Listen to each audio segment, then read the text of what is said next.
Hello दोस्तों, एक बार फिर से आपका स्वागत है आपके अपने YouTube channel Gopal study studio में। दोस्तों आज हम आपको बताने वाले हैं ऑटो कपलर्स के बारे में। तो दोस्तों जैसे कि आपने देखा होगा कि ऑटो कपलर्स कई मशीन्स में यूज़ होते हैं टू ट्रांसमिट द ऑयल। जैसे कि कई जगह हमारे होस पाइप लगे रहते हैं, बट कहीं पे अगर आपको लाइन डिस्कनेक्ट करनी है, आपको हाइड्रोलिक प्रेशर दे के आपको लाइन को हटा लेना है, तो वहाँ पे नॉर्मली ऑटो कपलर्स का यूज़ होता है। तो आज मैं दिखाने वाला हूँ ऐसे ही एक मशीन जो कि हमारे पास थी BMW की HMC मशीन।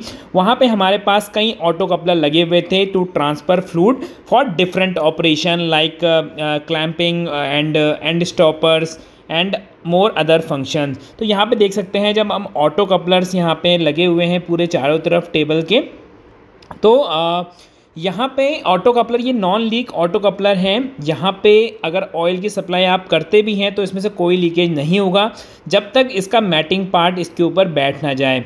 तो यहाँ पे पायलट लाइन भी इसके अंदर होती है इस ऑटो कपलर के अंदर। साथ में जो एक मेन लाइन होती है, जब पायलट लाइन ऑपरेट होती है तभी वहाँ से मेन लाइन के बाद प्रेशर वहाँ से आ सकता है। तो हमारा यहाँ पे मशीन में क्या प्रॉब्लम आ रहा था, मशीन में हमारा ऑयल लीकेज हो रहा था। यहाँ पे जब दूसरा जो पैलेट है जब टेबल के ऊपर बैठता था तो वहाँ से लीक होता था। तो बीच की लीक होने का रीज़न दोस्तों कई सील्स होती हैं इसके ऊपर, जो कि अगर मैचिंग सही से नहीं हो रही है, ऑटो कपलर की मैचिंग सही ना होने की वजह से नॉर्मली वो लीकेज हो जाता है। कई बार बीच में चिप्स आने की वजह से भी ऐसा हो जाता है। तो मैंने ऑटो कपलर को किस तरीके से खोल रहा हूँ आप देख सकते हैं यहाँ पे। उसके बाद ऑटो कपलर के नीचे भी ओरिंग्स होती हैं जो कि वहाँ से फ्लूइड की सप्लाई होती है। देखिए यहाँ पे ओरिंग के स्लॉट हैं, तो ये ओरिंग भी बहुत ज़्यादा ख़राब सी हो गई है। अगर ओरिंग फ्लैट हो जाती है इसका मतलब ओरिंग वहाँ पे हमारी ख़राब हो चुकी है।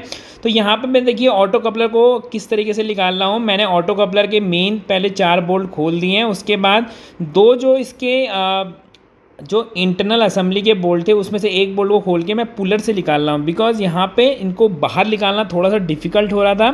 तो पुलर की मदद से मैं आसानी से ये सारे कपलर खोल रहा हूँ। तो यहाँ पे आप कोन्स भी देख सकते हैं टेबल के ऊपर। ये मेरी स्टॉकर टेबल है जहाँ पे हम कंपोनेंट लोडिंग अनलोडिंग करते हैं नॉर्मली। या दूसरी हमारी इंडेक्स टेबल होती है जो कि रोटरी टेबल होती है, वो मेरी मशीन के अंदर है। तो अभी मैं स्टॉकर टेबल के ऊपर लीक हो रहा था, तो मैं अभी स्टॉकर टेबल के ऊपर के यहाँ पे आपको ऑटो कपलर चेंज करके दिखा रहा हूँ। तो यहाँ पे मेरे पास सीट चेक के लिए भी कपलर हैं, हाइड्रोलिक के लिए भी कपलर है, मतलब एयर कपलर भी आते हैं सेम साइज़ के। इनको BCG और BCD, मतलब ये BCG और BCD मतलब एक सेट में आता है, एक नीचे लगता है और एक पैलेट के एक ये टेबल के ऊपर लग रहा है और एक पैलेट के नीचे लगेगा। तो ये मैचिंग पार्ट होते हैं BCG BCD। इनको ये ऑटो कपलर्स हैं। ठीक है दोस्तों, ये कॉस्मेक के ऑटो कपलर्स हैं। यहाँ पे अगर आप इनकी फंक्शनिंग को पूरा समझना चाहते हैं तो अभी मैं आपको डिटेल बताऊंगा इन कपलर्स की, तो आप इसके कैटलॉग में जाके पूरा देख सकते हैं। तो देखिए यहाँ पे मैंने सारे कपलर खोल लिए हैं। कपलर की 4 आपको माउंटिंग बोल्ट दिख रहे होंगे और 2 जो 2 होल हैं वो सप्लाई वाले हैं, मतलब वहाँ से ऑयल की सप्लाई आती है।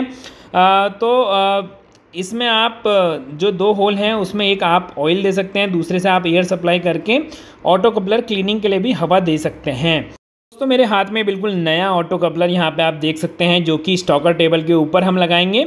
ये देखिए ऊपर से भी आपको एक ओरिंग दिख रही होगी जो कि फेस पे होने वाला कोई भी लीकेज को प्रिवेंट करेगी। साथ में इसके देखिए जो BGD और यहाँ पे डिटेल आपको दिख जा रही होगी। नीचे भी ओरिंग इसमें लगा हुआ है, तो नीचे की तरफ 2 ओरिंग आपको दिख रही होंगी। एक इसमें हाइड्रोलिक लाइन के लिए यहाँ पे कनेक्शन रहता है, दूसरा हमारा एयर कनेक्शन रहता है जो कि ऑटो कपलर की क्लीनिंग करता है। तो यहाँ पे हवा जहाँ पे आप अगर एयर देंगे तो आपको पता चल जाएगा कौन सा पोर्ट किस चीज़ के लिए है।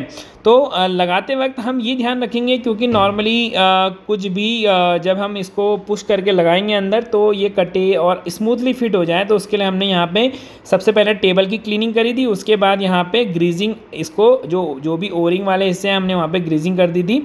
अब देखिए आराम से मैच कराते हुए इसको हाथ से ही पुश कर लेंगे। इसमें आपको बहुत ज़्यादा फोर्स लगाने की ज़रूरत नहीं है, हैमरिंग करने की ज़रूरत नहीं है। ये बिल्कुल आराम से आप हाथ से पुश करके इसको आराम से डाल सकते हैं और मैच करा के आप सारे स्क्रूज़ यहाँ पे टाइट कर लीजिए। स्क्रूज़ भी टाइट करने का सेम मेथड हर जगह आप ये रखिएगा कि आप क्रॉस में हमेशा पहले हैंड टाइट करिएगा और उसके बाद उसको फुल टाइट करिएगा, क्योंकि क्या होता है अगर आपने एक साइड का बोल्ट बहुत ज़्यादा टाइट कर दिया तो वो कई बार तिरछा वहाँ पे जाता है और वो वॉल को डैमेज करता है, या फिर जो यहाँ पे कपलर है, कपलर की ओडी या फिर जो टेबल की आईडी को भी डैमेज कर सकता है और वहाँ पे लीक होने के भी चांस हैं, क्योंकि कई बार बटिंग सही से उस केस में नहीं हो पाती है।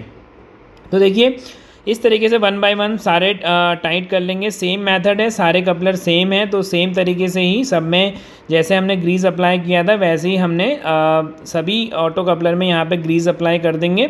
और सेम अंदर जहाँ पे हम फिट करने वाले हैं वहाँ पे भी थोड़ा सा ग्रीस हम लगा लेंगे। यहाँ पे नॉर्मल ग्रीस का आप यूज़ कर सकते हैं, तो इस तरीके से, या फिर लुब्रिकेशन ऑयल का भी आप यूज़ कर सकते हैं। तो इस तरीके से मैंने देखिए सारे कपलर यहाँ पे लगा लिए हैं और इनको लगाना बहुत ही इजी है। यहाँ पे कुछ ऐसा नहीं है कि बहुत ज़्यादा टॉलरेंसेस इतने टाइट नहीं होते हैं कि ये जाएगा नहीं, तो आराम से बिल्कुल आप जब ओरिंग और दूसरी बात ये भी है कि इसमें नॉर्मली तो पोकायो के दिया हुआ है कि आपके जो होल चारों मैच होंगे वो पर्टिकुलर एक ही पोजीशन पे होंगे।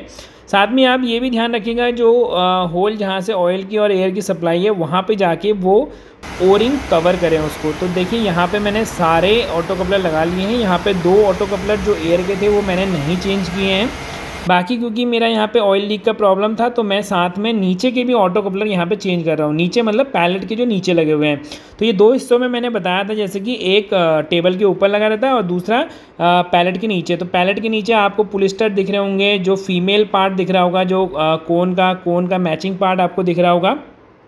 तो इस तरीके से ये टेबल नॉर्मली पैलेट चेंजर जहाँ पे भी होते हैं वो इस तरीके की टेबल होती हैं, ताकि हमारी जो एक्यूरेसी हो दोनों टेबल की जब मशीनिंग करें तो बिल्कुल एग्जैक्ट हो। तो उसके लिए वहाँ पे 4 कोन पे नॉर्मली हमारे जो पैलेट्स होते हैं वो रेस्ट करते हैं। तो यहाँ पे भी सेम तरीका है, यहाँ पे 4 बोल्ट दिए हुए हैं, 4 बोल्ट यहाँ पे 4 बोल्ट और 2 जैकिंग के बोल्ट भी दिए रहते हैं। उन जैकिंग के बोल्ट को आप या तो जैकिंग के बोल्ट में आप कुछ लगा लीजिए या बोल्ट की मदद से उस बोल्ट टाइट करके आप आराम से उसको, देखिए इस तरीके से आप या तो डावल पुलर की मदद ले सकते हैं। तो इस तरीके से जो 2 एक्स्ट्रा होल हैं जहाँ पे जैकिंग के लिए बोल्ट दिए रहते हैं, तो उसमें आराम से आप इसको फिट करके थोड़ा सा पुश करके निकाल सकते हैं। ठीक है, तो देखिए किस तरीके से हम निकाल रहे हैं, देखिए आराम से बिल्कुल निकल जाते हैं। तो यहाँ पे आपको दिख रहा होगा हाइड्रोलिक ऑयल भी आ रहा है। तो कई बार ये जो कपलर होते हैं दोस्तों अगर लीक हो जाएं तो आपका डीक्लैंपिंग हो जाती है कई बार चलते हुए ऑपरेशन में, कई बार वो प्रेशर होल्ड नहीं कर पाती लाइन में।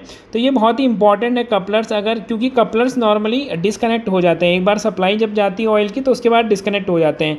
तो अगर डिस्कनेक्ट होने के बाद कुछ भी ऑटो कपलर्स में लीकेज होता है तो उसका आपका इम्पैक्ट जो है क्लैंपिंग प्रेशर में पड़ेगा और वहाँ पे पार्ट आपका डीक्लैंप हो सकता है और रिजेक्शन हो सकता है और मशीन एक्सीडेंट का कारण भी बन सकता है। तो यहाँ पे देखिए ऐसे निकालते हुए हमने सारे फिर ऑटो कपलर नए लगा लिए सेम ग्रीस अप्लाई करके, और यहाँ पे ये रेडी हो चुकी है फिटमेंट के लिए। तो आशा करता हूँ ये वीडियो आपको अच्छा लगा होगा।